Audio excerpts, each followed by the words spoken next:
Alright.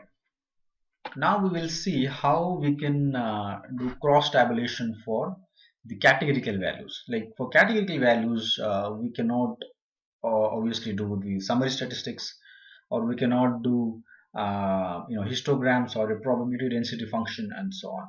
Right? That won't make sense. But we can do the analysis just by taking the count in each category for a categorical variable.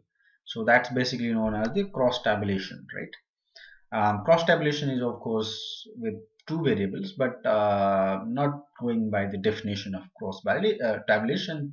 We simply sort of take the count. Okay, I'm calling it as cross tabulation, but don't take it by definition, right? By definition it's somewhat slightly different. So we'll use the group by method, and group by we will it will count the number of observations with respect to the different categories for a given categorical variable. Make is a categorical variable, and we will compute, or we will calculate the number of observations for each categories. Okay, so how do you do that? Group by and then dot size. Okay, we run this and then we will see what's there. So here we go. We have make, and for each make we have the count or the number of observation that falls in a given category, and that's what we have in front of us.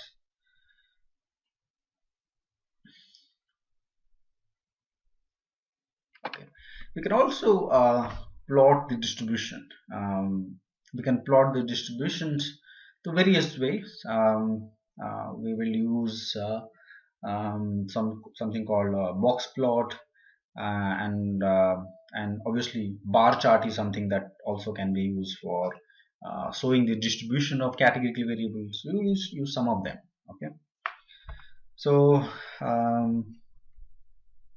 so let's plot. Okay, so we can use the plot. Okay, the method in order to plot the variables. Okay, so make distribution.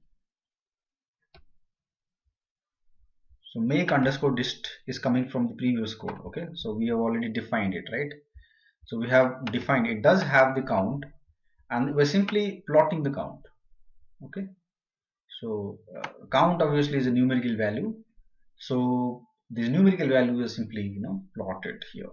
Okay, and the title you can just give any title and just give and make distribution. Okay, you can give any title here, and here you see the distribution of the count with respect to, and visualization helps us in order to see whether a particular type of a given categorical variable is dominating that particular variable, right? It helps in sampling. Actually, in sampling we ensure that the observations are well represented, or sorry, the categories are well represented in the data. There should not be too many observations for a given category or too less observation for a given category. Then that's not a good thing for statistical modeling, something that we avoid.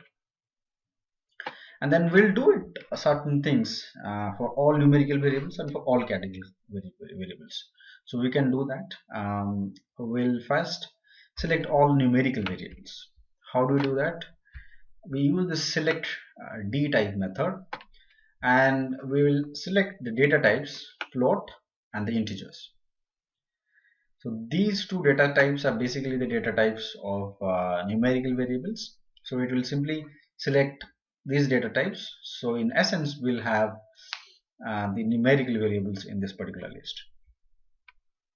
Okay, and we call it car underscore num. That means numerical variables in the cars data set. That's exactly what we mean. And then we'll print obviously. So what are these variables? So we have engine size, horsepower, mileage, weight, wheelbase and length. So these 6 variables are the numerical variables in our data set. Okay, and we have combined them and we have put it in a different data frame, and then we will do some sort of analysis on these numerical variables. Something that we cannot do on categorical, like histogram. We cannot do histograms for categorical variables, right?